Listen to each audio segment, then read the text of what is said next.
Dapat mo may papaliwanag.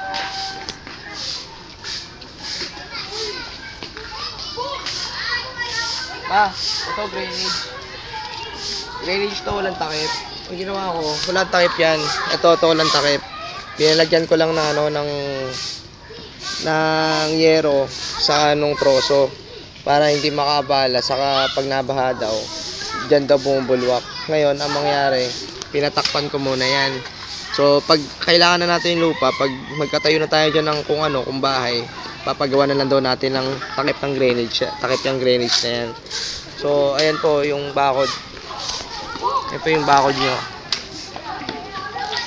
Palatada na yung iba. Mataas naman po eh. Ayan.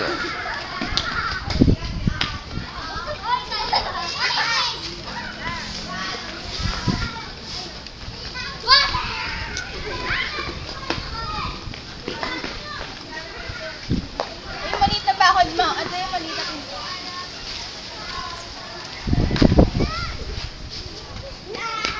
Maliit na pinto. Ian! Ian! Bali bukas mag-umpisa na ulit sila magtrabaho. Papaplatadahan natin to. Lahat yan. Siguro by next week tapos na po yan lahat. Ito yung kubo, sira-sira na rin. Dami ng mga hayop.